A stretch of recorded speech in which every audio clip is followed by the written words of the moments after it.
Uh, okay, hello, folks. My name is Fred Caney. Hello, folks. My name is Fred Caney. I am the CEO and founder of Valley Bigfooting and Inside Virginia Squatching. This evening we have Jeff Kelly from Rocky Mountain Sasquatch Organization. How you doing, Jeff? My name's Kelly Shaw. Kelly Shaw. I'm sorry. My, I'm tired. I've been in the wood. You got me mixed up with the old Rev. Hey, I don't even have a beard, man. Hold on a minute. Hold on a minute. Hold on a minute. Did worry yesterday with the bolt action jammed up. Wait a minute. Wait a minute. Okay. I'm kind of ragged out right now. You see at the bottom, or Okay. Okay. Go ahead. Okay. Now go. the husband and Where's wife. that? Who's echoing? Uh, oh, any of y'all got headphones on? Derek, you got headphones? I don't. I'll keep myself. Okay. All right. Okay. All right. We'll find out who it was. No problem. If he's got a question, he can just pop back on and ask a question and everything too. But anyway, Jeff, explain yourself. Explain who you are and what. Kelly. I'm tired. I've been up since 2 o'clock this morning in the woods. I'm kind of bezazzled. I know we both have similar names, but I'm the better looking one. Oh, okay. All right, Kelly. Okay. Anyway, tell people who you are and what you do and why you do it. My name's Kelly Shaw. I'm with the Rocky Mountain Sasquatch Organization. We really love bigfooting. We got into it hardcore about 2007. Jenny, Derek, and I are pretty much the core founders, and then we have a bunch of other friends and family that like to go bigfooting with us that we consider members too, but we're kind of the faces and spokespersons and the organizers of Sasquatch, Rocky Mountain Sasquatch Organization. We love to tour Bigfoot sighting hotspots. There's nothing better than getting into a Bigfoot sighting area, taking a look around, and camping. And, every once in a while you get lucky. Not very often. You get skunked more than any sport out there. But we enjoy it, we've all had family and friends living where we live that have seen Bigfoot, including Derek had a sighting when we were pretty young. And me and Derek just kind of got fed up with what was going on in the world of Bigfooting, and especially with some of the hoaxes that went on back then. And we're like, you know what? We know this thing's out there. We want to go out and get either the physical evidence, or our number one goal is to get that quality open sighting video to really say, hey, this creature's here. I don't think you necessarily need the body. You get a video like they have on Animal Planet or the National Geographic Channel of a bunch of highland gorillas and stuff. You can get in there and get that type of footage of Bigfoot. I think it's going to put him in the textbooks. It's going to be undeniable proof. That's what we want to do, and that's how we do it. Bigfoot sighting hotspots is where it's at. If Bigfoot's being seen there over the last 40, 50, 100 years and is still being seen there, that's where you need to be, and that's where we try to put our resources. We did over 36 Bigfoot expeditions last year, and this year I think we hit 38. I believe we broke that record. I'll have to go back through and count them again. I don't know. We may have blown it out of the water, but yeah, we like to be out there. We could have the fanciest equipment out there, but we put our money into getting into the field. Cool. That sounds good. I noticed on one of your you got a photograph that you got it was a long range shot. I think it was your one of your partners heard something or caught something at a long range. It was like it was like part of a face that was standing behind a brush pile or fern trees, spruce trees or something like that. Long range, it was like a face. Remember that one? That was about, I think, about a month ago, Oh, a month ago. Um, or somewhere around that time. It was zoomed in from it was a good zoom in shot from. I think it was something like y'all heard something or seen something or one of your partners we did. got we got some eye shine a couple of months ago. Is probably the best footage we've had recently.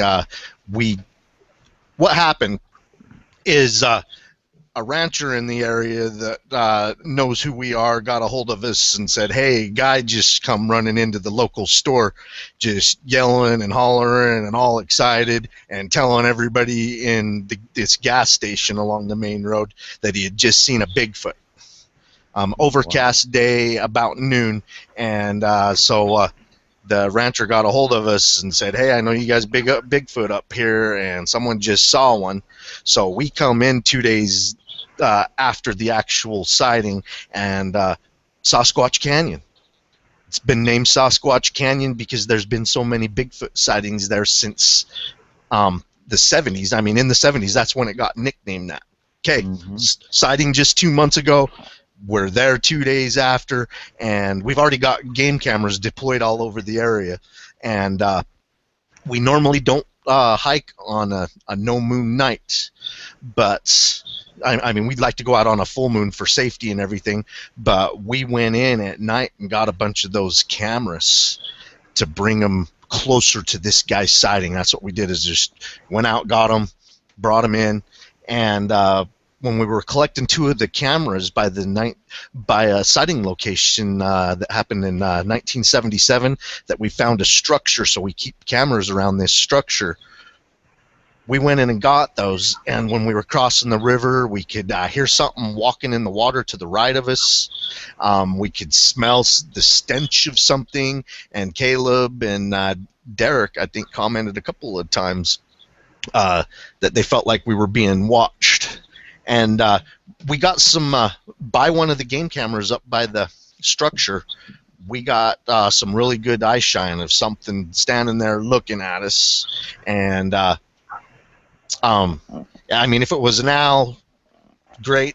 I don't know, may have been what we were smelling and everything.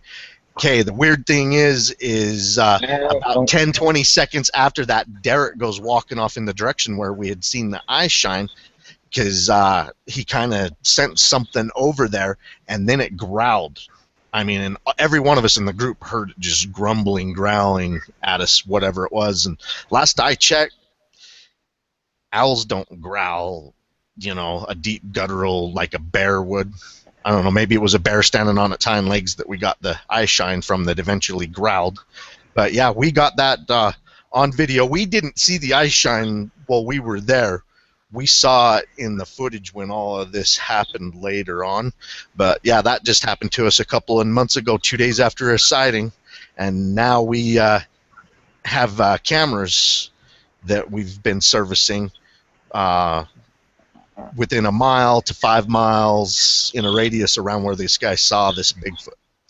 Oh, okay. Now, on the game camera, when you saw the video, did they look like deer in the headlight looks, or they look like just like two, well, were they yellow, fluorescent green, fluorescent yellow, or how was it? Or was it like two, or was it like just two marbles? Well, here's the deal. As we were using infrared cameras, so just about everything that gives off light's about the same color when it hits those cameras. But if you watch the video, it looks more yellowish than anything.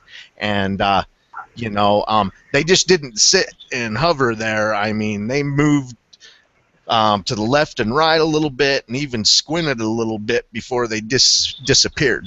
Ooh, that's cool. And yeah, you go back to our recent uploads. It's like the 6th video down. It says, "Is this a Bigfoot watching RMSO or something like that?" You know, we don't know what it was. We just smelt something, heard something growling. We also heard it moving in the water and in the woods, and the camera got the eye shine. None of us saw it while we were there. Something else is when we're using those IR lights and IR cameras picking up IR, unless it's coming from the actual source, the human eyes don't pick up on that. So rarely are you going to see the reflection of IR, but our camera did. So Oh, okay. Um, I think I know the picture that you were talking about before. Does it look like a picture of of like a man's face, sort of, with fur and mud and something covering its head? Is that the picture you were talking about? no, the picture I was talking about, it showed something zooming in, and it was behind a bunch of fern trees, probably like a couple hundred yards away, Okay. and it was like this much. Well, let's see, about the way Yeah, pictures shows that much. yeah, that's what I'm oh talking yeah, about. that was in Montana. That was Yeah, Bulls Creek, Montana. yeah.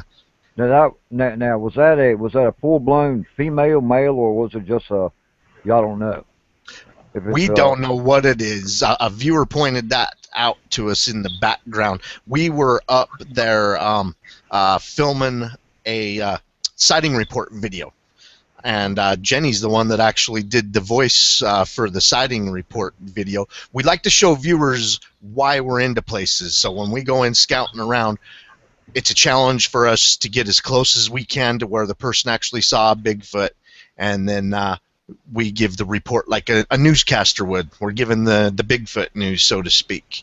And we're getting ready to shoot the video up on this Bulls Creek, and I just turned the camera on, and something mouth popped a couple of times down the mountain from us. And Jenny and I are both looking at each other, and I'm like, was that mouth popping? And she's shaking her head yes. And I start moving up towards her because she had a better view down the mountainside. So I was going up to the clearing that she was in front of, and it mouth popped again. So I come up over the lip, and I tried putting the camera on where I thought I heard it coming from. And if you see in the video, Jenny's actually pointing to the same place where I heard it. And I got the camera down there, was zooming around, scanning all the trees and stuff slowly and everything, and we didn't see anything. And it never made another noise, and it doesn't necessarily mean it was a Bigfoot. I mean, bears are known for mouth popping, especially a mother bear, they say, communicates with their cubs with mouth smacks and pops and stuff. So, you know what I mean? But yeah, anyway, whether it's a bear or not, or a Bigfoot, we want to see it. yeah. And after a couple of minutes of scanning, we kind of gave up on seeing it, and Jenny did the report while I sat and filmed. And then God, about a month later, after we put the video together and uploaded it, a viewer's like, "Hey, there's a face right here," and stuff, and you get viewers that see dozens of faces in your videos, but you go through down the list of emails or whatever that people send you, and when you get the time, you check out their concerns or whatever, and hey, we saw it, and it was a great looking face. Could have been I don't know. It could have been light. It looked to me like a grizzled mountain man with I don't know, like a deer skin hide draped across the top of his head. But then again, there's the argument that it could have just been a log that's rotted just right to look like a grizzled old man with a deerskin hide over the top of his head. But there was something down there mouth popping at us, and not saying it was that, but yeah, we did capture something that looked like that. And and it's not the footage we're looking for. We want indisputable, clear, out in the open. But we like to look at it and say, hey, maybe it's something, maybe it isn't, probably not. It's hard to catch Bigfoot, but yeah, we want the next Patty video and won't be happy until we get that clear, open footage. Cool. Now I'm gonna ask you a question. I asked everybody this. What do you or Jenny think Bigfoot is? Okay. Go ahead. I'll let one of you guys answer. How about you, Jenny? Actually, I think it's an animal. I don't necessarily think that it's anything supernatural. I just think that it might be. Um, I don't think it's an actual human being either. I think that it's an intelligent animal. That's what I think. Uh, Maybe if I come face to face with it, I'll change my mind. have you ever seen a Sasquatch up close? No, no, sir. Have you ever seen a Sasquatch up close, Kelly? No, I have not seen this creature out in the open or clear enough to be able to make the claim that I seen Bigfoot. I had one 5 feet in front of me back in '81. He walked out and stood there and looked at me. Oh, And so you his probably know. and his face, I've seen over 80 in my area. There are some with hair on their face and some with no hair on their face, but they all looks like a human. Oh, really? Wow. But Derek's seen one close enough that he could have reached out and touched it. ooh, that's cool.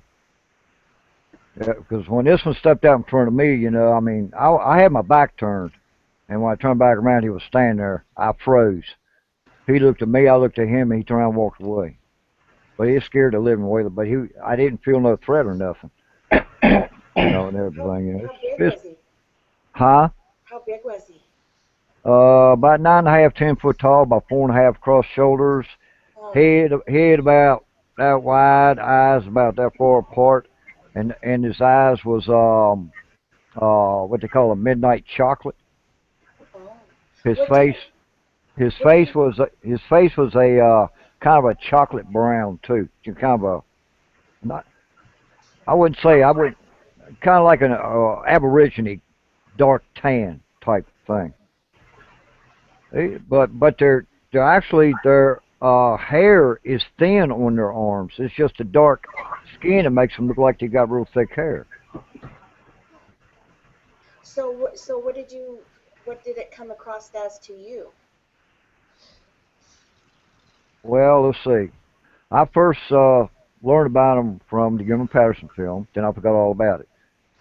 Then when I moved, moved to a place with my dad, we was squirrel hunting one day, and I was going up the mountain. I done even forgot about it. And then when I turned back around to go back up the hill, boom, he was standing there looking at me. And it was just like, and the look on his face was blank. Like, yeah, okay, now I know what a human looks like, and he turned and walked away. And everything. It's pretty freaky. But I tell you, Squatch, I guess it depends on what areas you're in of the country. They could be aggressive or they could be non-aggressive. I've been growled out of a birthing area. I got 3 birthing areas in my 3 birthing spots in my area. I've been growled out, and you don't want to be around them when they growl because the 3 of them together will vibrate you on the growls. Now I'm hoping Kelly gets one. I hope Kelly and be standing there, and all of a sudden one will just be by, like, hey, how you doing? And keep on going, within eyeball distance. But That would Kelly, be awesome. yeah, but Kelly, I want to hear your version of what you think Sasquatch is. I think he's a human hybrid. Of course, I'm part of Johns Hopkins University too. Okay, so Well, anyway, what I think Sasquatch is a natural creature of the planet. okay, I agree with that. Primate. So that right there says he's related to humans somehow. Chimp's 99% related to us. Perhaps Bigfoot's 99% related to us, but Bigfoot don't cloak. Bigfoot don't float on air. Thank you. That's we find solid physical evidence that this creature has mass and it's physical, and it rips trees and saplings in half and sinks in 5 inches near the hard rock riverbanks and stuff. The one where we tracked it, where it leaped across the river. I mean, it was sinking into this river rock and stuff an inch or two, but when it leaped the river, I mean, 5 inches it sunk in, and it's the same place 2 months ago that we got the eye shine at night is where we found some of the best footprints we ever found. And I'm sorry, something that cloaks and is supernatural. isn't going to sink in 5 inches when it leaps a 15-foot river. Yeah, I can see that. But how So big? it's How a big? it's a physical being. Okay. How big was the track? 17 inches long with about an 8-inch toe splay on one of the on the best footprint, and it averaged about 7 inches wide until it got to the hill. Yeah, something. That looks like it's pretty close to 17 inches. It's 13 3/4. It crossed Well, looks behind me. bigger on webcam, I guess. Yeah, but it's 13 3/4. But this was Uh-huh. this one walk come out behind me when I went out when I was turkey hunting, and it was raining, and he stepped on the berm and crossed over and was watching me. I got him watching me. I got juveniles following me. I got video of juveniles following me. Ah. Okay, now my next question is, um, explain to people how y'all approach and research certain areas. Say like like where y'all at right now. How do y'all approach going into it and researching that area, Kelly? All right, I was waiting for Derek or Jenny to say something. I've been doing all the talking. Well, I'll tell you what, Derek, go ahead and unmute yourself. All right. Yeah. I would have to say, for us to actually go to an area, Kelly's touched base on it probably the best so far. We actually research the sightings, and when we start seeing repeated sightings in specific locations, and I would probably put that in, say, maybe a 15-mile span, maybe, that you're getting repeated either sightings or history of an animal being within the area.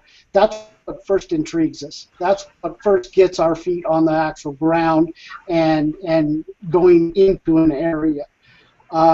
As for a game plan as we walk into the area, we pretty much will almost.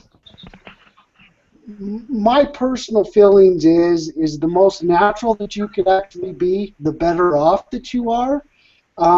If you walk in there just like it's an ordinary everyday hike, I think you got every bit as good a chance of coming across a sighting or a Sasquatch as if you were down on all fours, tracking the ground. That being said, we usually do spread out in a pretty good span as we walk into an actual canyon or an area and looking for animal signs, trails, matted down grass,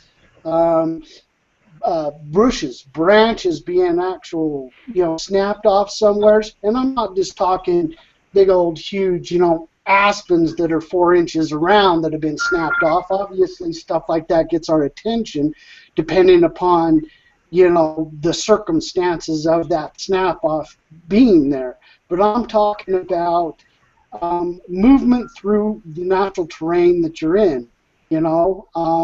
Something moved through here, and that's what I am first when I am looking at a terrain. That's what I'm looking at, and then we're going to go from there and try finding physical sign of it somewhere, whether it's either prints, food. I mean, obviously food, we're constantly, in almost every one of our videos, we're busting out on, here's some elderberries here, here's some raspberries, some wild strawberries, acorns, or whatever it is. As Kelly would put it, Sasquatch lettuce. I think that's what he calls it. But I think that's the best way to walk into any research habitat or potential habitat of where these animals are. Throw my 2 cents on beliefs of what a Sasquatch is. Write down one of the actual tree lines of what us humans are. I absolutely believe it's an animal. I, such as yourself, have been within close enough distance as a 10-year-old boy, and what's funny is my sighting happened in 81 as well, the summer of 81, and this thing, I saw it actually coming out of a park, heading down, just coming out of a park towards me and a buddy were just going up to a local convenience store, and when we saw somebody coming, we decided that we were going to ditch it down underneath some weeds in an old apple orchard that was in my neighborhood. Remember looking out and seeing this thing. It had passed underneath a street light, and all I saw was just this huge silhouette of just a massive animal. I can't say that it was 9 or 10 feet tall, but it was probably 7 feet tall at least, and just the hair jagged down its arms and just down the whole torso of this thing and its head. This thing walked, within a couple feet of me. I could have reached out and grabbed this thing's leg, and so as Kelly pointed out, these things are an animal of mass, and definitely have no desire to corner one or, end up getting between it and a youngin', an infant or a juvenile, because I don't care who we are, we're going to lose that fight. Because I think by the time we could get a bear spray or pull our 45 out, he'd probably snap one of our necks at least first. So it is an animal and something to be aware of while you're out there, in my opinion. So there you go. Yeah, now I do know. Now I do know that squatches are very curious, especially the juveniles. Like in my area, I live in Virginia. I live in a place called the Shenandoah Valley, which is like a gigantic salad bowl. And I've learned, basically, the squatches in my area, they travel up and down the Blue Ridge Parkway and the Appalachian Trail in the Shenandoah Valley. And I've learned that you don't go near birthing areas, but the juveniles will follow you. I got 4 black ones following me constantly. But right now, there ain't none in the area because it's hunting season, rifle season, and they migrate and everything. But it's pretty cool, though. Jenny, Yeah. what's your how do you go about approaching an area?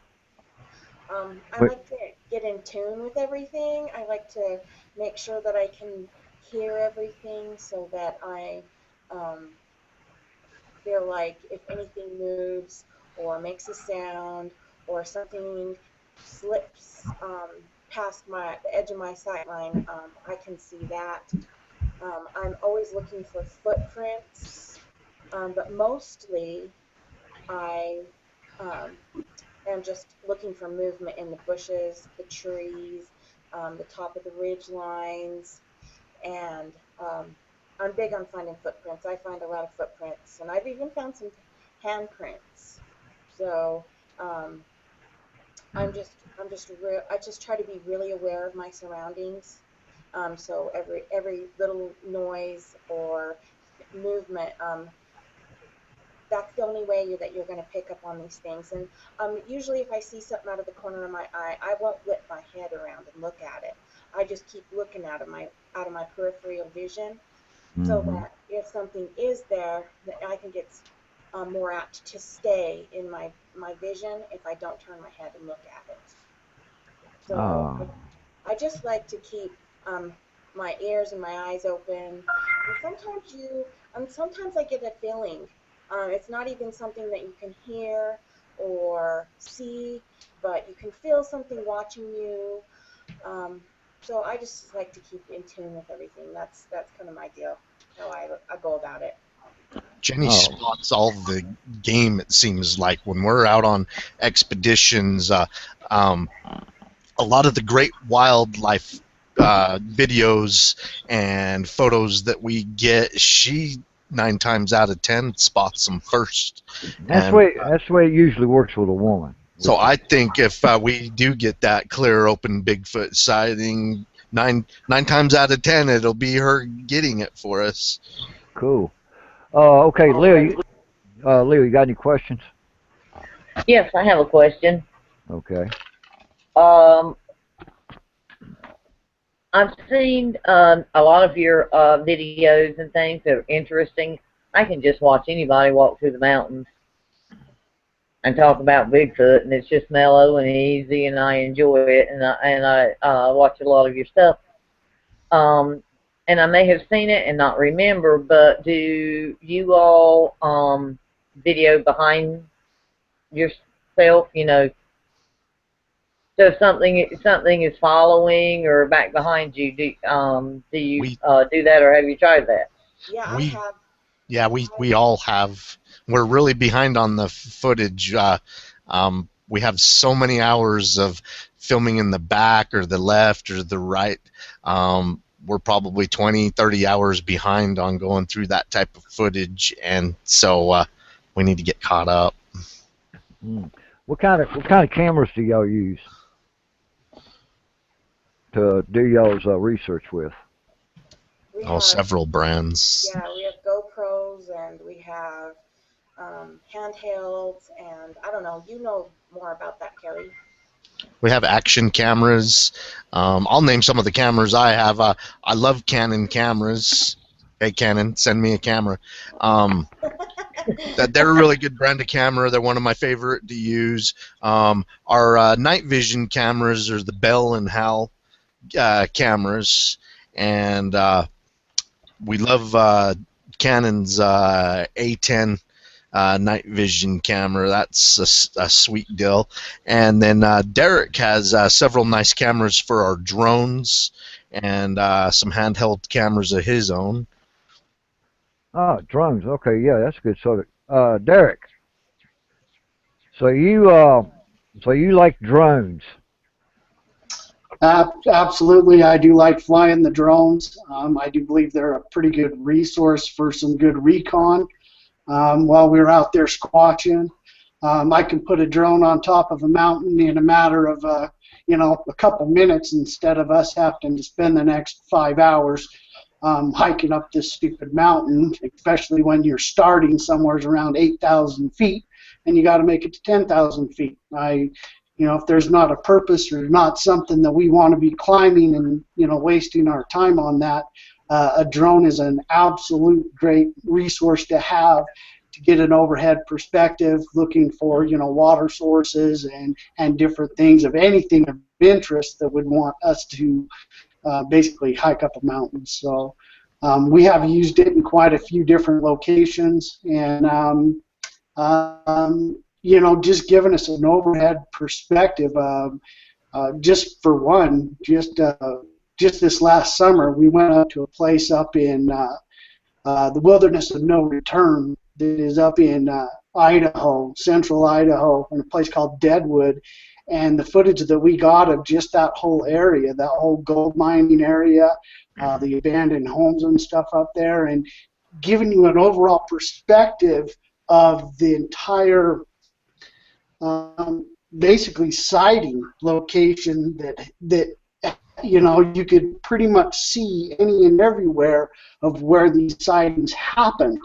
It helps give viewers, at least in a social media area, more of a hands-on view of what was going on there, and you could put it together and visualize it. It actually allows you to enter into that experience that we get to share with you guys when we were out there running around in these mountains. So I do love flying the drones. I've built quite a few of the drones and flew them, but at the end of the day, I keep on bouncing myself right back to simplicity and picking up a Phantom 2 from DJI, and the cameras that they have on there are a beautiful camera.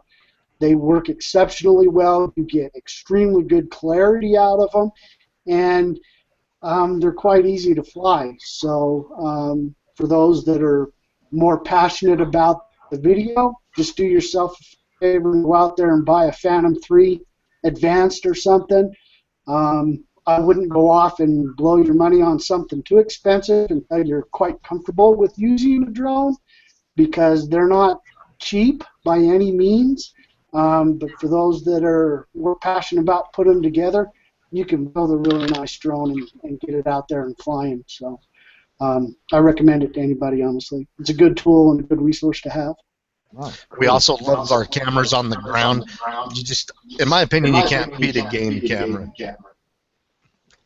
Oh, Get, absolutely. I mean, if yeah. you're going to bring up game cameras, you absolutely need to.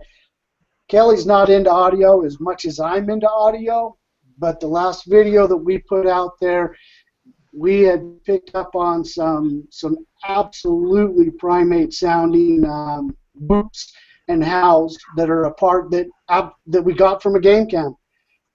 Game cam with that microphone on there. We'd have never got it without them. So whether or not people like to throw them out there and use them or not, or think that, oh well, Sasquatch can see it or not, I personally love the audio, and I recommend everybody to go out there and listen to it and just think about what it is you're listening there. I'm not going to go out and say it's one thing or another because I don't see what it is, but it is some absolutely awesome audio, and I freaking love it. I think it's great evidence to be picked up. It's the last video that we just uploaded on RMSO Bigfoot YouTube. It's the very latest. It's an expedition video, and we pick up the game cameras, and we put the game camera footage at the end.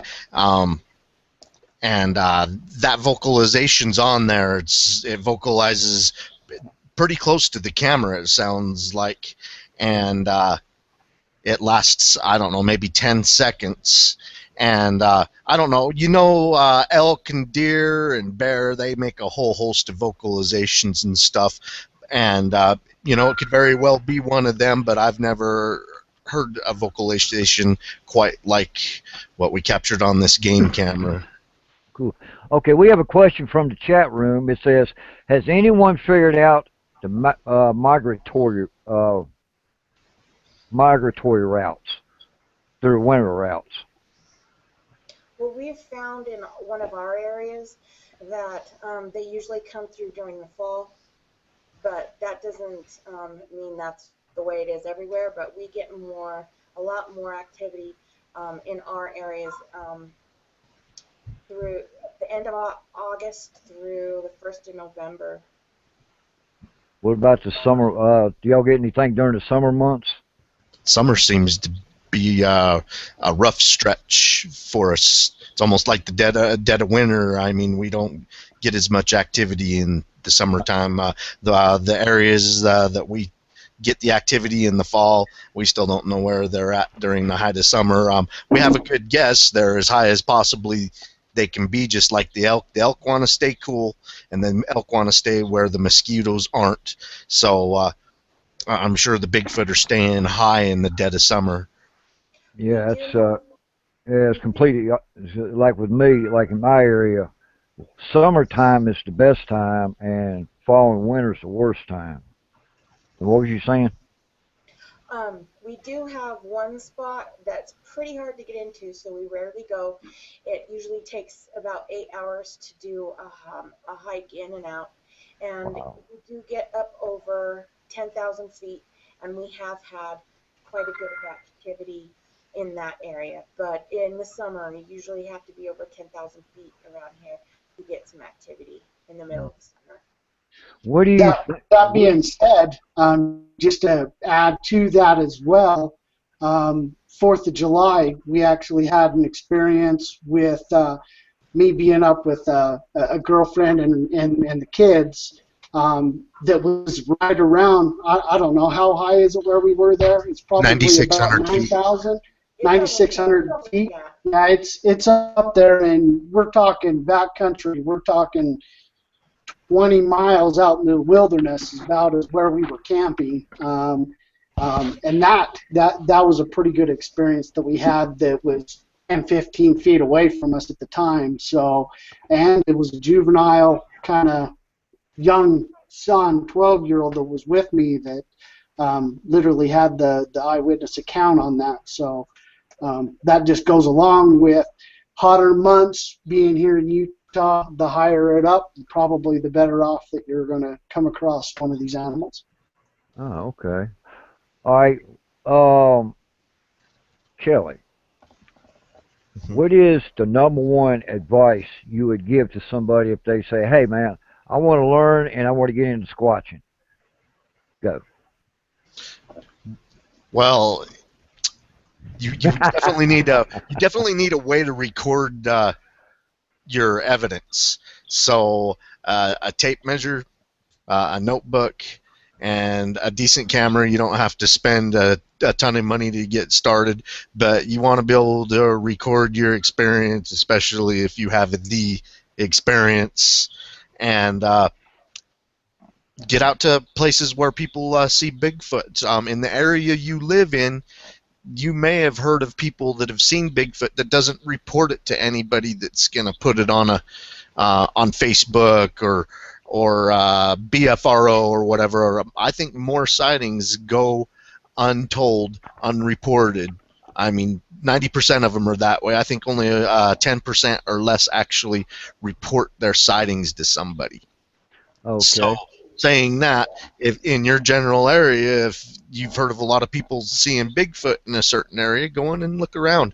Um, what we like to do is we'll go into a Bigfoot sighting area and we like to do like a daycation into the area and scout the area. Then once we've figured out where these sightings are, we try to find a place to hike at or near them, and we also like to find a place to camp. And then we come back and do a full-blown expedition. We'll spend 3 days to a week in the spot camping and hiking around. And that's pretty much how you Bigfoot. What's the In worst? the way What's we the do it. what's the worst thing that ever happened to y'all when y'all was out researching? How about you, Derek? Well, I'm going to have to say one of the worst things, and I mean it wasn't that negative, but it was early spring, a lot of runoff. We had gone back into one of our best research areas, and on the way coming back out of the area, mind you, there's just a good maybe 4 or 5 foot stretch that you can actually walk that's on just kind of dirt and mud and a little bit of vegetation, and then it's a cliff that goes down to about 100 feet straight frickin' down. And I was trying to avoid because it was still a little icy and a lot of runoff, so it was muddy and kind of wet. So I was kind of taking a little route that was a little keeping myself away from the cliff, and the entire hillside started sliding. And I mean, I just knew I was going down. I just instantly just kind of froze because if I knew if I moved something, it was going to get worse.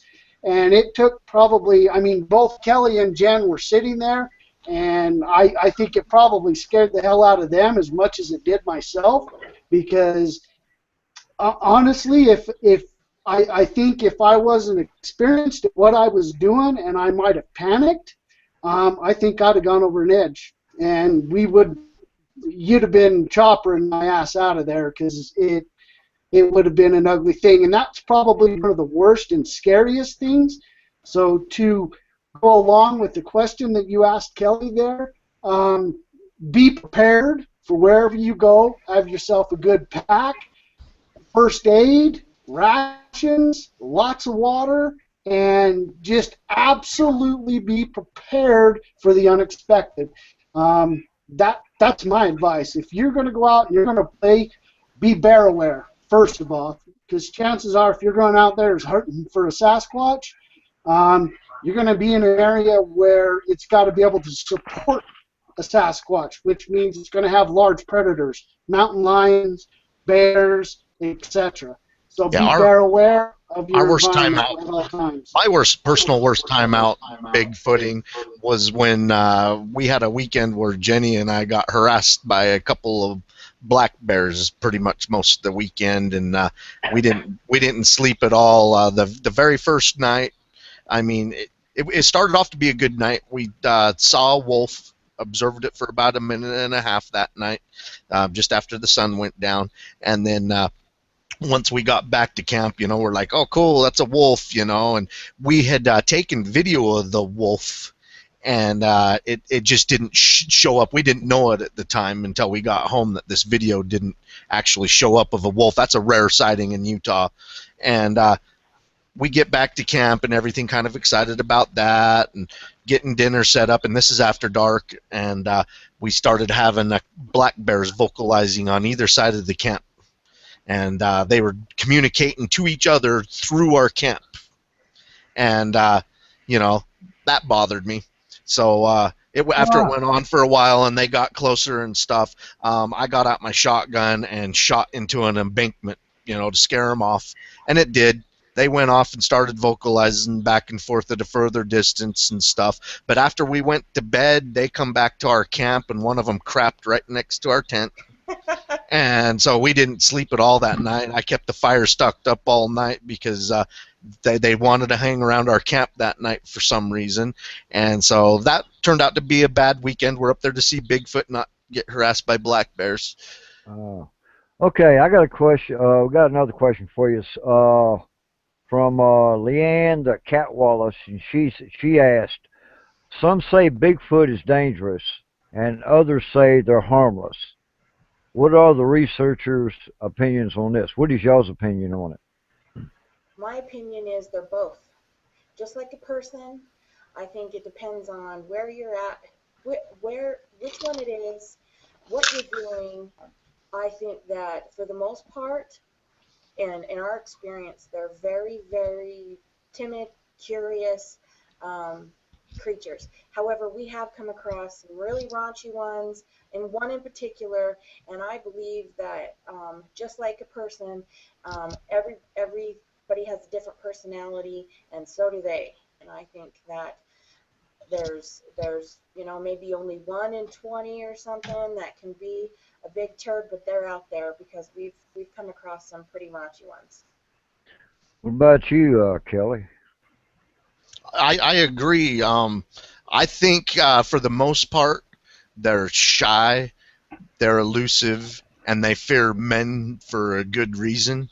And that's their number one protection against us is not to be seen. I mean, we can shoot them at a distance, but just like any animal, I mean, you can have the gentlest breed of dog, and every once in a while you'll have a mean one.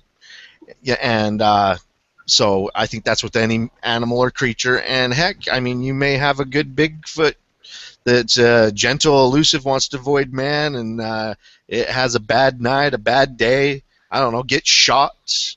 I think they can turn dangerous in a real hurry. I mean, imagine. Even a little mouse, you corner a mouse, and it might, you never know how an animal's going to react when it's in a desperate situation. So, but I think Bigfoot are gentle and avoid us, and every once in a while one will get riled up, and during breeding time, that may be when the males get riled up. All males at breeding age have that testosterone running through your body, and some of them, I think, lose their head. All right, how about you, Derek? Well, for the most part, I'm going to agree with both Kelly and Jen on that as well. I think for the most part, they're observers. I think their curiosity keeps them at bay, but keeps them close enough that they want to know where man is. I think they border us a lot more than most people would ever want to admit, but I think that's just the more protected males within the area keeping an eye on where man is. Like any animal, if you back them into a corner, or if you get yourself in a situation to where you're at the wrong place at the wrong time, I don't care how gentle of a giant this thing might be, if it feels there is some type of threat either to itself or a young one, it's going to do what it has to do, and the next thing you know, you don't know anymore because you're now on the 411 tape somewhere as a lost human out in this forest, then you're not going to be found again. So it's just that simple. But for the most part, I think you could absolutely go out there, research your entire life, come across multiple of them, just as yourself. You had one walk out right behind you, 5 feet from you, and it didn't tear your arm out of its socket. It didn't. It doesn't have that desire, but it absolutely has that capability. So, you know, give or take, any given day. So. Yeah, I've been a researcher since '81. I can agree with all three of y'all at the exact same time. Okay, Laney wants to know who can I ask this to? All right, Kelly. I know the answer to this. When is breeding season? Kelly. I have no clue, but I have no clue when breeding season is, but it's probably the fall. Can you guys hear me? Yeah. Yeah. Yeah, we can hear Yeah, you. I believe. Okay, yeah, I believe the breeding season would be in the fall, and the reason I believe this, the late fall, is I think the mother, like all the other animals, are going to want to carry the infants through the winter. But the biggest reason is it seems like we smell the Bigfoot in the late fall more than any other time of the year. That's when we get the smell, and so I think the males are kind of going into a little bit of a musk and get a little bit stinky that time of the year. Yeah, now So in my I'm associating the smell with breeding season. all right, now in my area it's between the birthing time is between April and May in my area. You know, but of course I'm on the East Coast and everything. I have Yeah, no one of idea. our research locations, we keep finding footprints of the mother and one of the children. And the first year that we discovered the child's footprints, they were 7 inches in length. This was 3 years ago. And the mother, she's a little over 14 inches in length on her footprints. Well, the following year, we started finding her footprints again, and she carries the juvenile a lot. She's the one that Jenny and Brody has found the handprints of her putting her hand down, so we think that's when she has the infant in the opposite hand. And then when you're tracking her, every once in a while, she'll set the infant down, and you can see where the infant played. He'll make small structures. He will tear bark off of trees and everything. But anyway, we've seen him grow, at least his foot.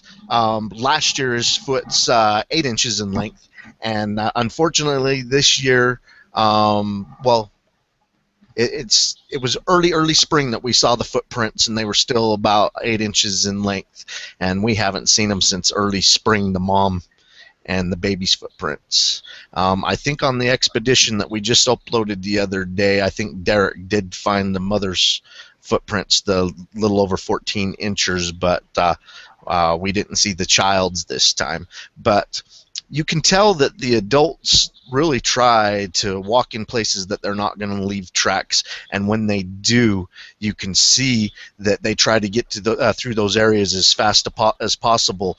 To me, they know that they leave tracks and they try not to leave them. And so juveniles and infants, a lot of times, their footprints, because they make a lot more mistakes or just haven't learned, that sometimes we'll find the infants first or the juveniles, and that'll lead us to the adults. But like I said, she used to carry that one a lot. And now she's setting it down more often and letting it play more often. So sometimes we'll find his footprints and it'll lead us to her. Yeah, I think the smallest I found was 5 inches. Was the smallest track I found, Uh-huh. and I watched them grow up to from 5 up to 9 inches, and I haven't seen it no more this year. One thing, I don't know if you noticed this with yours or if it's different, the Bigfoot in your area. but the juveniles' footprints are a lot more narrower in proportion to the adults. It's when they start hitting about 14 inches that the foot really starts to spread. That's what we're noticing in the footprints that we're finding in our area. A lot of people will like, that's human, but it doesn't have an instep. It's got the Bigfoot shape, but they are a lot more narrower in proportion. Yeah, It's not. I've noticed that the male's heels are wider than the female. The female's got a narrower heel than the males. I've noticed that because I got one, I got a bunch of each, But the 5-incher looked identical to a 5-year-old kid. The, but as it grows, you can tell that the foot was getting wider and wider and wider to a point, but yet it was getting longer too. We had we had a couple that I'm not for sure, but this is my guess, is we had two um, that were pretty close in length to 14 inches. One was a little bit bigger, one was a little bit smaller, but they were both pretty much 14-incher, but one was much, much wider. And I was thinking maybe, this is just a guess, that maybe there was an older female and a younger female, and the older and heavier she gets, the wider her foot gets. But that's just a guess. What would you think? Yeah, because the female tracks that I found, the toes are spread wider, but the heel is narrower. But it seems when she's carrying, I've noticed when she's carrying, let's see, I think 2 of them this year had a set of twins, so that's why I get 4 of them following me. But I've seen her footprints when she's carrying her youngs and when she's not carrying her young. Her foot's not as wide when she's not carrying them, but when she's carrying them, you can see her toes are spread a little further. Yeah, they splay a little bit more when they're distributing that weight. Yeah, yeah. Leo, you got any questions? Sure. Yeah, go ahead. I'm gonna let Leo take it for about a second here. I got to go use a little boys' room real quick. I'll be right back. Okay, I'll take it. I have seen on one of your videos where you were talking about coming back out, and you had been left a nice putty gray present in the path. I was wondering what else, what are some of your more significant finds on your way back out? Or, during your hikes and walks, and Yeah. I think our epic Bigfoot expedition was our biggest find. When we went in on that expedition that day, once we got in about a half a mile or so, that's when we heard something starting to parallel us and following us, and shortly after that, we would get a whiff of it. And then once we got back into the canyon a ways, it's like the whole family was there. We found the one that leaves the 17-inch tracks, the one that leaves the 14, the child's footprint, the child's handprints and stuff.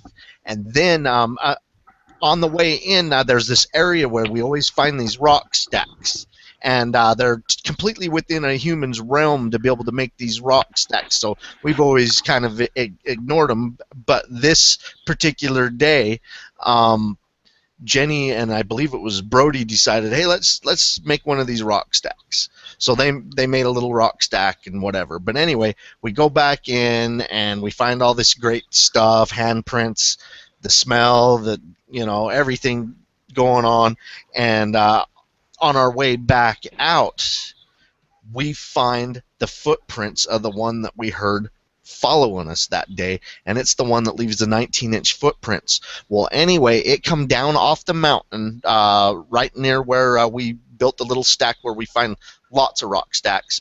It come down and walked up the riverbed, and it built a rock stack right next to the one that these guys built earlier in the day. And then we casted one of the footprints, one of the really nicer ones, right next to that rock stack. And we don't usually gift with food because we don't want it to fall in the wrong hands like a bear or whatever. But because of the situation, what was going on that day, Derek took a big old handful of almonds and laid it on top of the rock stack that these 19-inch footprints come up. And you could tell that we were being shadowed that whole day, even on the way out, and kept smelling it and everything. So pretty good idea, whatever made that rock stack watched us leave those almonds before we walked out that day. Uh-huh. Okay. The same the same canyon that this actually happened, myself, Brody, and took my family back into Sasquatch Highway, and on the way back out, it was pretty much the same type of experience that we were having that day, where you were constantly being shadowed, you know, paralleling, getting acorns or getting pine cones. I think we had 3 or 4 pine cones that were thrown at us throughout that experience as well. But on the way back out, I had picked up a stick from back in a place where you first enter in what I personally call Mirkwood, because once you get there, everything just seems to darken up, and you get down into all these pines, and it's just cool. What can I say? But we were back in there, and I had picked up an actual walking stick that I had handed to Shelly, so she could utilize that on the way back, walking back out to help her get down some of the hills. And after we had been followed back, couple, I guess just at the end of it, when we got closer to the mouth of the actual canyon where you enter into it, there's this big, huge boulder that sits right off to the side of the actual path or the trail that leads into it, and something had actually picked up the exact same size stick from the same place, the same area where I had picked this one up, and laid it on the side of this boulder. And I mean, with it being right where it is, it was not there on our way in. So I believe it actually imitated what I had done and picked it up and just kind of left it for us as a gift as we were walking out of the canyon. So that would be something else that I relate to it, observing and imitating what we had done. So. Brody and I experienced the similar thing, and it used chokecherry wood. And what happened is we went into the same area that Derek and his family had the same experience, but we went back in there, and we were getting a lot of wood knocks that day. And we're not like finding Bigfoot. We don't go out and scream into the woods and try and get a response. We don't go out and wood knock and try and get a response. Once in a great while, we do it in response. And we try not to do that because we don't speak their language, and we feel that it scares them off or whatever. But anyway, this day, Brody and I are listening to wood knocks all day, and on our way out, I mouth popped a couple of times because we were actually leaving, and we don't leave until nightfall, especially when Brody goes. Brody makes us use every inch of the day on a hike, unless of course it's a night hike. But we didn't have any of our night gear on this particular one, so we're trying to get out before dark. And we come up along this flat stone in the narrow of the canyon. There was nothing there on the way in, but on the way out, there was a big, heavy, thick piece of chokecherry that, you know, about twice as big around as a baseball bat, and you could see on either end where it had been bashed into trees or whatever, where the bark had been bashed off. And it was, me and him kind of went in a little bit of state of shock. It's like this thing that had been paralleling us all day and knocking all day got up ahead of us and left his knocking stick as a gift for us on our way out. Okay, I got a question here. Let's see, let me find it here. Wait a minute. find that question here. I lost it. Okay. Laney says, I saw a person commenting that the toe prints shouldn't be so far apart to make crisp toe prints compared to humans. But wouldn't that be because we wear shoes and they don't? I've rarely seen crisp toes. Jenny and I one time seen really crisp toes in the snow, and then usually the ground is so hard and stuff that we get the outside edges of the toe and really don't get the gaps in between. Once in a great while you'll get one that steps in the mud and leave toes like that, but gosh, I've had so much experience bigfooting that a lot of times when I see someone with the cast that has these perfect toes with these perfect spreads, I'm like, huh. Kind of throws it. I don't see footprints like that very often. And you take your shoes off and you run around in the mountains and see what type of footprint you leave. It doesn't look like these people's casts that are making these perfect ones. But anyway, when the ground is like really dry and powdery, that's when you get some really crisp stuff, and unfortunately that's stuff that you really can't cast, this powdery dirt, but that's when you get good definition and the ridges and everything. It was on the Epic Bigfoot expedition that the youngster in the powder, boof, hit its hands when it went on all fours. Derek found those set of footprints and handprints, but yeah, the best stuff usually shows up in the dust, but it don't cast. And same with the snow. Yeah, I guarantee you those crisp casts did not come out of the Rocky Mountains.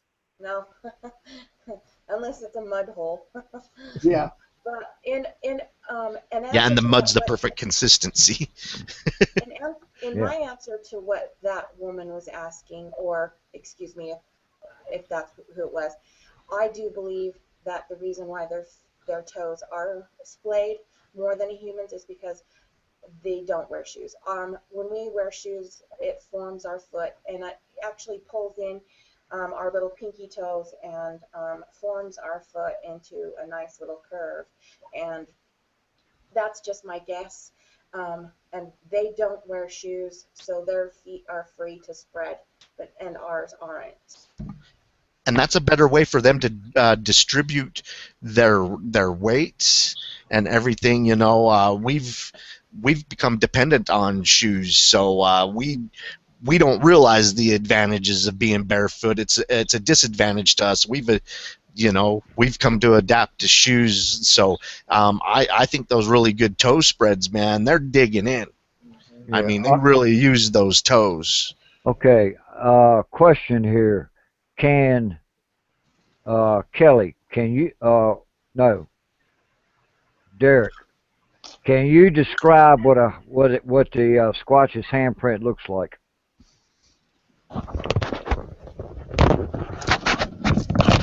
Well, we've come across quite a few of them where you actually got a lot shorter, kind of fat, almost squared out thumb, and you'll have a very long, elongated hand.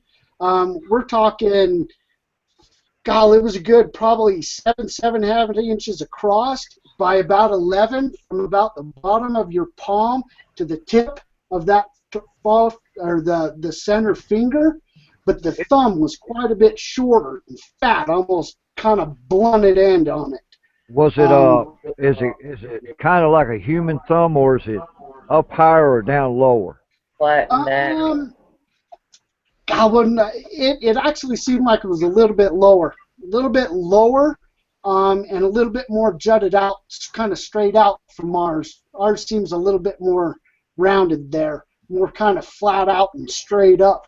At least on the handprints that we've gotten, keep in mind that most of them were going up a hillside at the time.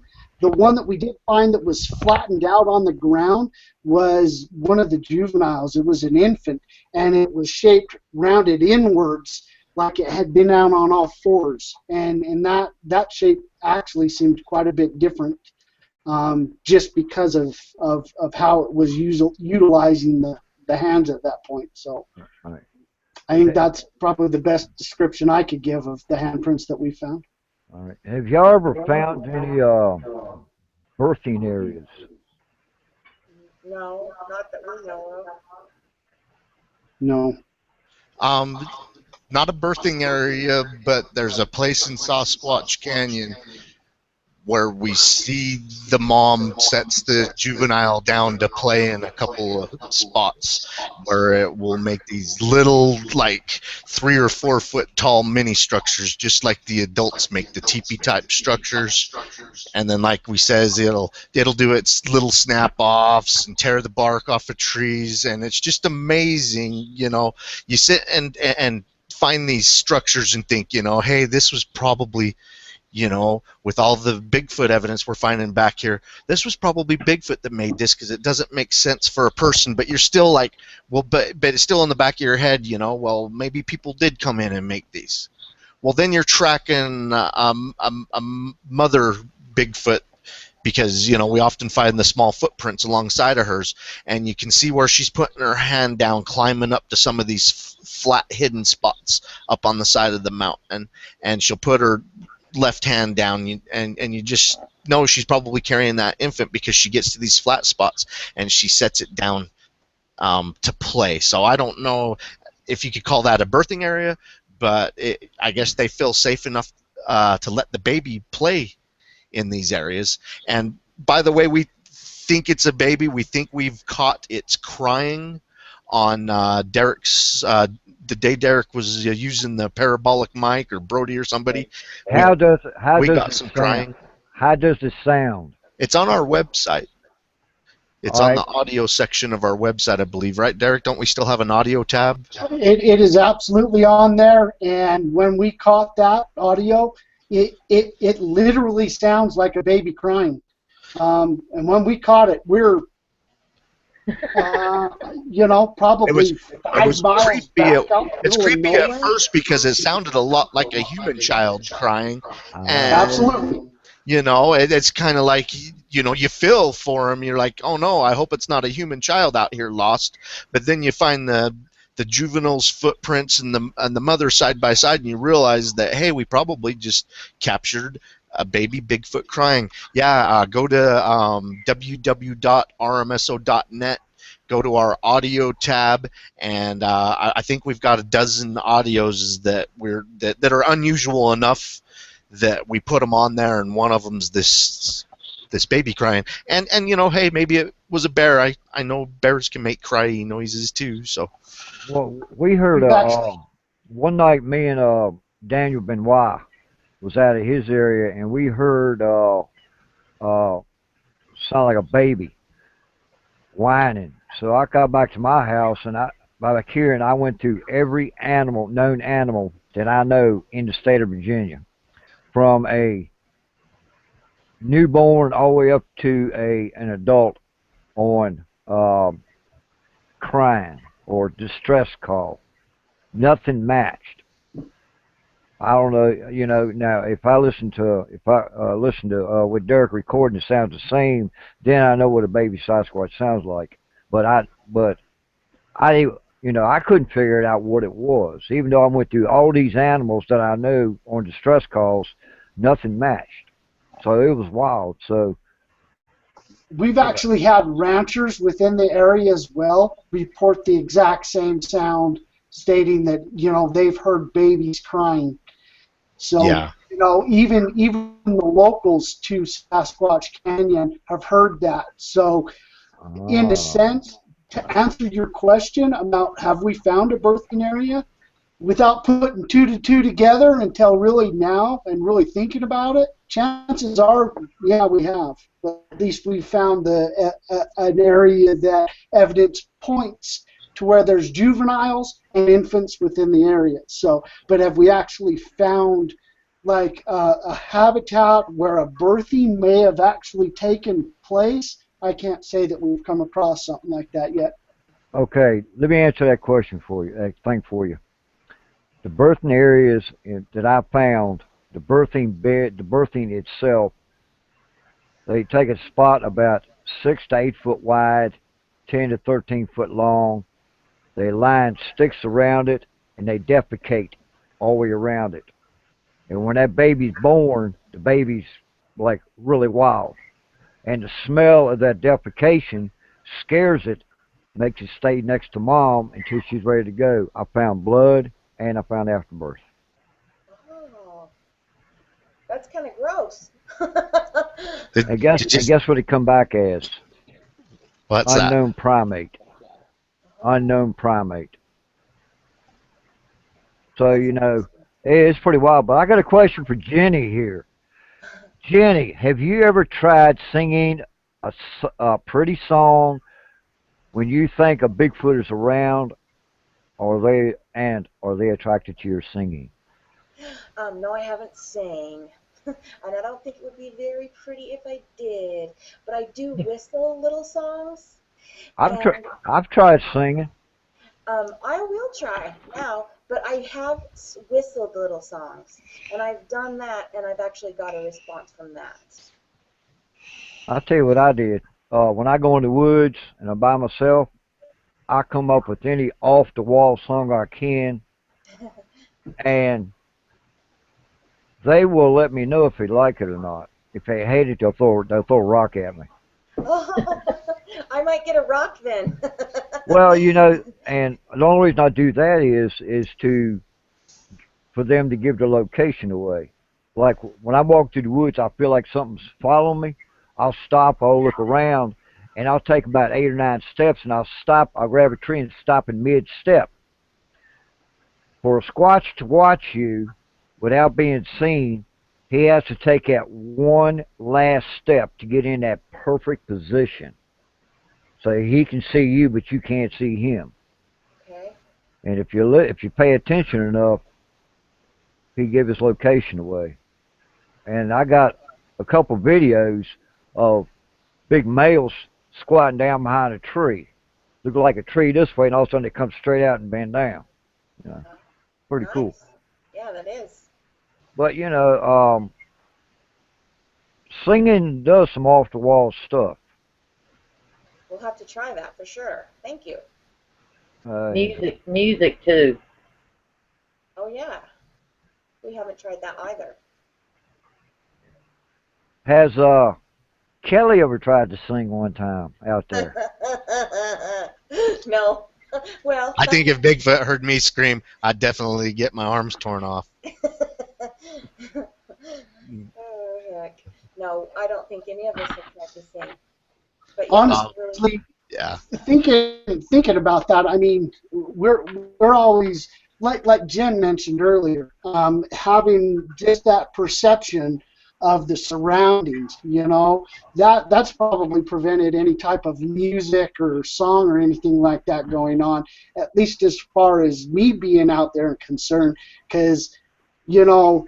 Even while we're driving down a road, this reminds me of the old Deadwood again. We're driving down the road, coming back from what the heck that name of that city was, little tiny town up there in Stanley. central Idaho. We were coming back Oh, down, Cascade. and what was it? It was either Cascade. That It was Cascade. Cascade we were coming back from, and even driving down the road on this washboard, I still picked up whoops that went on just outside of the car coming out, from up on a hillside. So we don't listen to the music or anything like that, even while we're driving. When we're out there, we literally want to be in tune to the surroundings. But I agree with you that maybe it is something to spread our wings a little bit and maybe sing a little bit, or at least bring somebody that can sing a little bit, because I know I'm horrible at singing too. So, Well, or maybe as just far bring as some music music. goes, the one of the nights that Les Stroud and I was out there camping on the Bigfoot Highway, he played his harmonica one night, and a couple hours after he got done playing his harmonica, we did get a vocalization coming down the canyon, and it almost sounded like an elk that wanted to bugle, then it stopped. And so I'm not going to pin that one on Bigfoot, but I don't know. Maybe his harmonica brought in an elk to bugle at us. What? Go, Go, can I say something, Fred? yeah, go ahead. I think that not Iron Maiden blasting or anything, but if you're sitting quietly at a campfire and somebody has a flute or a guitar and just a little quiet, slow, pretty something, and stop, play a little bit, stop. I think that is, from the other things, Barb Shoop has a friend, Sam, that goes and sits. They have a lot of encounters, and he has a flute. And he'll just go sit out in the woods and, and play a little flute and sit there a few minutes. And they get a lot of response to it. So worth trying, but I agree. I wouldn't go in with a marching band. Yeah. Well, maybe, I have a small music box. I wonder if that would work, because that's kind of small and quiet, and that makes pretty noises. I wonder if yes, it would be worth a try. What have you got to lose? Yeah. Yeah. Okay, thanks, Fred. Go ahead. Okay. I say we get a little bit medieval here. We're going to bust out on some little bit of Celtic music, and I'll just bring a little speaker with me. Hook it up to the phone. My heritage, I like man. Celtic. I like Celtic. Yeah. Okay. This is to Kelly, Jenny, and Derek. What language do you think the Sasquatch speaks? Nothing we know about. I mean, we've heard it. We've actually heard voices speaking to each other in the forest during the wintertime, and we didn't understand it at all. So I have no. It's got to be their own, right? I mean. It was definitely speech, and that was a very crazy day. That's the day that we found the footprints in the snow, and they weren't people footprints. I mean, these were giant Bigfoot-shaped footprints, and then this I don't know, 40-foot cliff ledge that you would have to climb up to. There's acres and acres of forested land up on top of this cliff ledge, but the only way to get up it is to scale it. And Jenny and I were going past that, and we heard voices up ahead. I mean, up above us, and we stopped and listened. And at first, you automatically want to blame people. That's your first instinct when you hear speech. And then I'm thinking, God, we haven't seen any people tracks back here.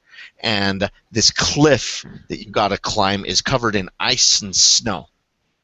And so it didn't make sense for people to climb up onto this cliff ledge to have a conversation this winter day when we were out in the middle of nowhere, and all we were finding was Bigfoot footprints. But we listened to them converse back and forth for about a minute, and it sounded like human speech, but not a language I could understand.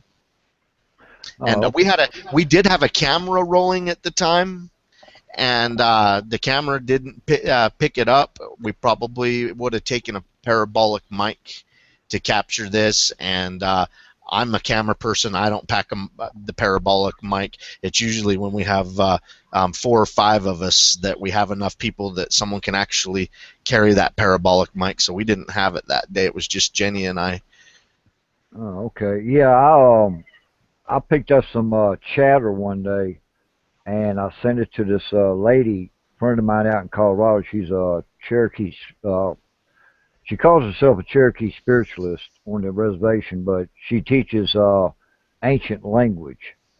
And I sent it to her, and she sent it back to me, and said in my particular area, what she was hearing was what she called ancient Cherokee dialect and everything. Yeah, I believe that. Out of anything, that's probably most what it would sound like. Lots of halts and wilts and different little pops and clicks, but it did sound like a conversation for sure. Heck yeah. Let's see here. Okay. Let me see. Let me think about it. Okay, Kelly. When you're out, let's say you left the camp for about an hour or so. Say you wanted to walk up and check a camera or something. Do you think squatches know what a knows what a game camera is, and do you think they learn to avoid it to a point, or do you think they'll do what they did to Scott Carpenter's, is lick it? What do you think Uh, they'll? What do you? Yeah, he's got a video with one licking the camera. I don't think they know that you're capturing an image or a video of them. I think the reason they avoid them is the same reason why Bigfoot doesn't get caught in people's traps. They are careful and want to avoid man-made things. They don't trust our devices and stuff, so I think that's the main reason why they avoid them. But I also think with their ability to see at night, and I am a believer that they're mostly nocturnal, because they do have such great night vision, and that's one of the reasons why people talk about the eye reflection or the eye shine or the glowing eyes. I I think their eyes can see in the infrared spectrum, and at nighttime the trigger mechanism is infrared on game cameras. That may Yeah, light up to them just like a laser, yeah, and creates distrust. And even though we believe that they detect them and avoid them, everything makes a mistake. In my opinion, there's a few credible photos floating around of possible Bigfoot that have made mistake and got captured on a trail cam. Like one of them that was on Finding Bigfoot, for instance. It was out by the Bigfoot was standing by a hunting blind. And so it yeah, was easy to get a size comparison, but it was yeah, some magpies or some crows in the foreground that set off the camera and got the Bigfoot in the background. So there's, you know, things are going to happen. The odds will eventually play in your favor, even though they're avoiding them. You may still capture one making a mistake, or like a crow or a chipmunk sets that camera off at the right time, and you get the Bigfoot in the background. So I don't think they're worthless, but the Bigfoot are good at detecting them, and a lot of animals are. You'll have a deer or an elk or even a moose come right up, stare at the camera, and then the next frame it's licking it. So they know they're there. If those animals see it, Bigfoot certainly all sees right, it. all right. So you're saying that Bigfoot's eyes can absorb light? No, I didn't say absorb light, but I think that they reflect light just like any night-seeing animal. It passes through the eye twice and gives it that excellent night vision, and that's what gives you the glowing eyes. I think it's actually reflection from all other light Yeah, sources yeah. is why people think a Bigfoot's eyes glow. It's I've al- processing the light twice to see better. I had a comment sent to me from John Hopkins University, and now this is just a theory of his, but he says um, one of the reasons that they can see at nighttime is because just like a cat or any nocturnal animal, their eyes draw light to see at night to a point, more or less terms. Like a human's eye cannot absorb light, cannot absorb light to see at night. But when we're out in the woods or something, and your eyes finally get used to the darkness, you can see a little bit. Hmm. But with the Squatch, I would, to a point, I agree with him. To a point, I don't. I say that their eyes are like I said, like a mountain lion or a bobcat or an owl. It absorbs light for night vision, or just to see at night. I mean, that's my opinion of it, and that was the comment that was sent to me. So I don't know. Yeah, they It's probably can see exactly just like an animal that can see in the dark. Well, I what do you believe think? I believe most every animal can see at night. Maybe not every animal, but wild anything in the woods that lives in the woods constantly has got to have some degree of night vision. Would wouldn't you all agree? Yes, I do. I mean, in general. Yep. Well, Just what about about? every animal out there, its eyes give off eye shine when you Oh shine light yeah, on it. But yeah, people don't. It's because our eyes don't use the light twice.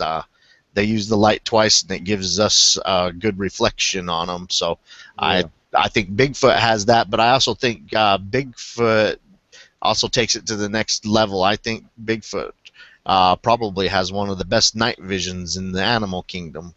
I Do you? would think so too. Okay. Derek, do you think Bigfoot is the missing link? Wow. Well, obviously it's missing out of something because it's not in the science books. I mean, I Somewhere. might go down and say, is it one of the 12 tribes that are gone? No. I think it is just literally something from that's passed down through evolution that has just not been known to science yet. Something that's close enough and intelligent enough to stay away from man. I don't I don't even know exactly how else to answer that question. Um, Every couple of years, it seems, a new primate gets discovered, and I'm saying by science. I Yeah. mean, the local people are probably like, why are all these scientists here making such a big deal? Blah blah blah. It's the Conga Bunga monkey or whatever, and Yeah. the scientists are like, oh, ooh, this isn't in our textbooks. Blah blah. So every couple of years, you're hearing about a new primate, and True. there's hundreds and sometimes thousands of animals every year that's getting discovered by science. Bigfoot will eventually be one of them. Yep. Do you And think? a lot of the local people are like, yeah, Bigfoot. Do We've been you think? telling it for dozens of years. Do Yep. you? Do you think the government already has one, two, three, or four? Better yet, let's talk about. What do you think about Matilda? Do you think Matilda is real? That the government has? I mean, Matilda's through the Erickson project. I don't know. Okay, then the government claims that they got one. But the reason they said they will not release it as real is because of the people, like loggers and tree huggers and stuff like that. Now, The logging industry. yeah. So what's your opinion on it, Jenny? Um, on that opinion, I have none. I don't know whether they have one or they don't. I don't believe, I wouldn't believe the government if they told me the sky was blue. So I don't know. I have no opinion on that. I just don't know. I don't know. All right. What about you, Derek? This will be uh, good. I don't believe by any means is the government forthright of a lot of things, and I think they have probable cause in some reasons not to be. Whether or not they have a specimen of the Sasquatch or not, um, well,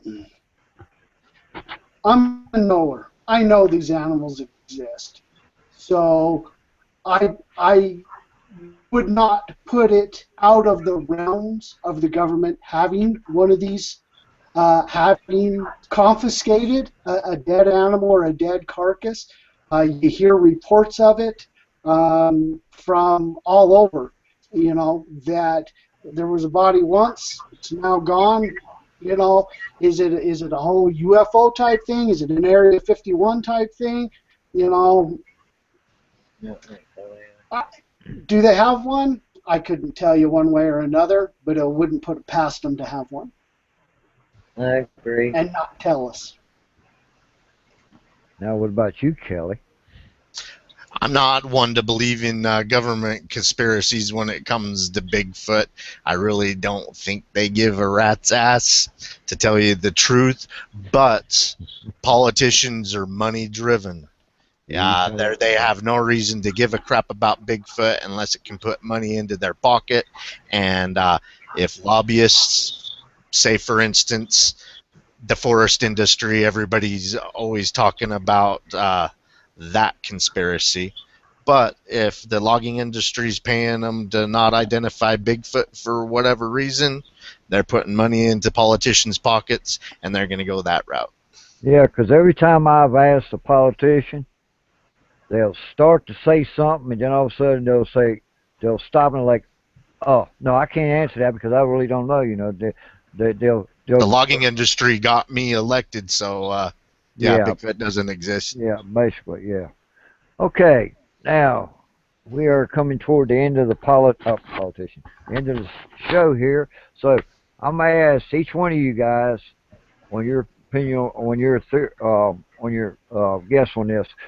Start with Kelly. What would your opinion? What would your advice be for someone who wanted to get into Bigfoot, as far as research and stuff? Well, the best thing to do is look at it from a safety standpoint. When you go out hiking in the woods, like Derek said earlier, be prepared for everything. And it's, I don't know, in my opinion, it's real easy to get into like, you know, fishing. You know, you got to get your equipment, your rod, your reel, your bait. You know, you want to get into bigfooting, get yourself a couple of cameras, some game cameras, get to know your area, your sighting reports, and find some good places to hike. Something else, get used to disappointment and get used to being skunked. I mean, you sit and listen to us talk about our experiences and stuff, but these are experiences, you know, just about 10 years worth of experiences of us getting real serious. I know there was about a good 4 years there at the beginning where we just didn't find anything. I think it took us about 4 years before we actually found a footprint that was definitive enough that we're like, yes, that's a footprint. And you know, it took a couple of years before we actually heard our first vocalizations. But even though Bigfoot's being seen in an area doesn't mean that it's there every year. I do think that they have a large territorial and move around in their territory, so it takes a lot of persistence to get action. You're going to get skunked more than hunting or fishing. I think it's about 5% of the time that we actually find something, but a lot of times when we find an area that's hot, we'll get on a roll, because, you know, once you get some vocalization, find some footprints or whatever, you know, we don't want to go taking off anywhere. We keep coming back to that place, you know, because that place is hot right now, they're there right now, and then all of a sudden overnight, bam, it all disappears, and then we're trying to figure out, well, where did this pod of Bigfoot go? And through our experience, I had this stereotype that Bigfoot was a loner. Bigfoot was, you know, mostly a lone creature, blah, blah, blah, blah. And that also plays into their elusiveness if there's just one. But in our experience, we're finding out when we find footprints, we're finding one or two other sets. They travel and stay in family groups. I think that's the norm. And it's like the rogue male is a lot more rarer than a little family pod of them. That to me is the norm through our experiences. Do you think there's one per, say, like for 3 family clans? Do you think there's like one dominant one for each area? You know, an alpha male is what we like to call them. Yeah, exactly. Yeah, and we usually pin the largest footprints that we're finding, like in Sasquatch Canyon. The largest one has a 19-inch length foot. And then in Yellowstone Canyon, the largest one's 17 inches, and we just assume that this guy rules the roost. But we know for a fact the one in Yellowstone Canyon rules the roost with the 17-inch footprint, because he's the most aggressive Bigfoot we've ever dealt with. That one has screamed across clearings at us.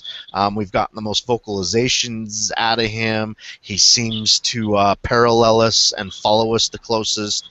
He growled at Jenny one night, and I don't know. I'm not blaming that one on a bear or saying it was probably a bear. This was Bigfoot screaming at us that day, and the same day he growled at Jenny. But yeah, I like aggressive Bigfoots. I don't know if you guys follow us, but we go to places where people have some rough experiences with Bigfoot because we think the aggressive ones are going to give us a better chance of the type of sighting that we want. A close-up encounter. And this one in Yellowstone Canyon, there's some aggressive Bigfoot sightings in the area, and we've had some aggressive experiences with him, and hopefully shows himself to us one day. It is a high elevation place. It's over 10,000 feet, so we have a very short window to get in and out of there every year, and he's probably our best bet.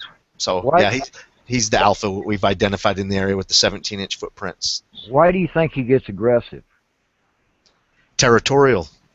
When we're in, he's the most aggressive when we're inside the boundaries of his territorial markers. Because y'all are males? Well, we're in where his food supply is. We're probably where his family pod is. One thing that we've noticed inside of territorial markers, Jenny's type of job, she has to know property boundaries and stuff, and she come up with the idea the first couple of years that we were into this and we were finding structures in area. Jenny's like, well, let's put these on a map so that we can get an idea what's going on with these structures, and so we GPS them when we find them. The really big ones. We don't mess around GPS and little small ones. I mean the big ones.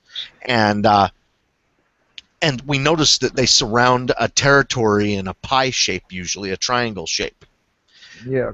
Well, that's usually where we get our followed, is when we're inside of these and finding footprints and stuff. Well, we noticed that the bear will come into most of these territories and stuff and live right along the Bigfoot, but in Yellowstone Canyon, you don't find bear footprints inside of those areas. You don't hear vocalization. That Bigfoot's aggressive, and he keeps those bear run out of there, I'm sure. But that place is loaded with food. There's raspberries, strawberries, acorns, pine nuts. I love hiking in the area. We'll sometimes lay down in a raspberry bush and eat a couple of dozen raspberries. But yeah, he's really aggressive. He's aggressive because he's got a good spot. Yeah, because I noticed in my area that the biggest structures I got X's that are like 25 to 30 foot high and 30 foot wide. Yeah. And I've found 9 of them so far.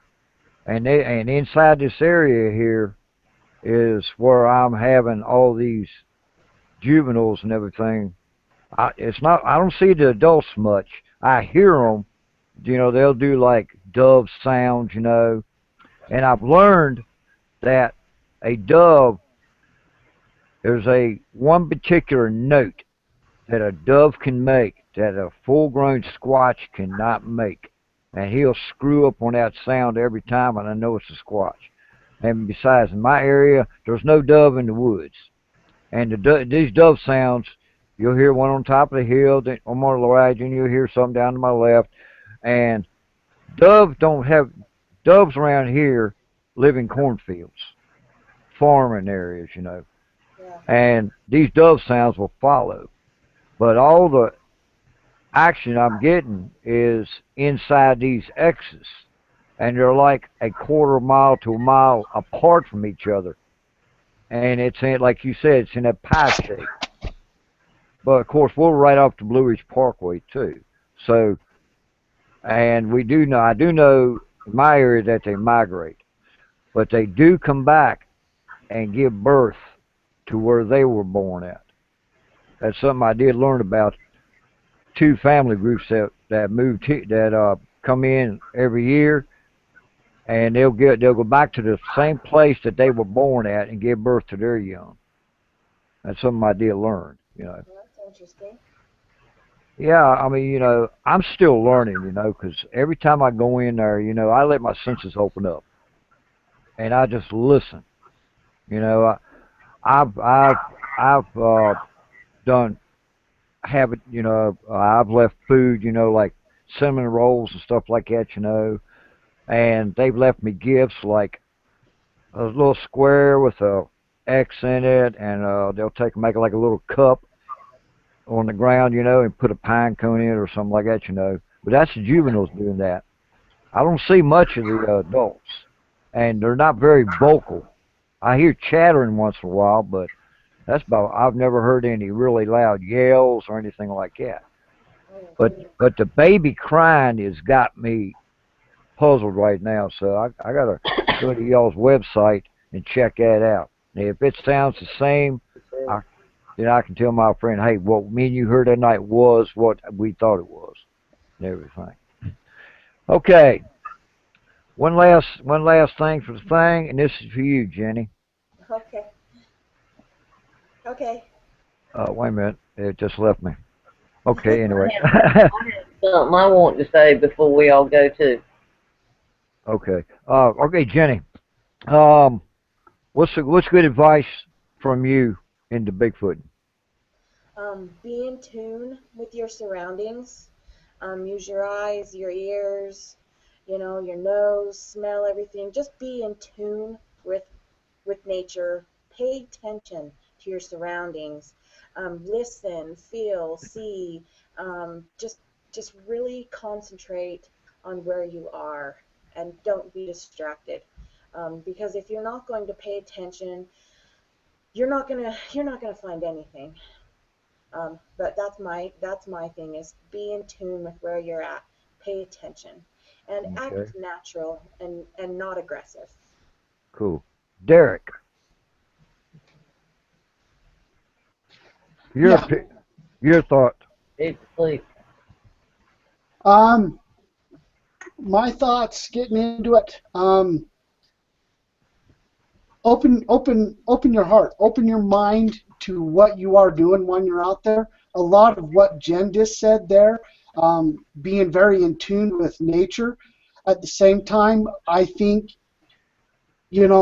from somebody that has actually seen one of these animals, they are there, they are real, and know that. So you have to change your mindset on what you're looking at.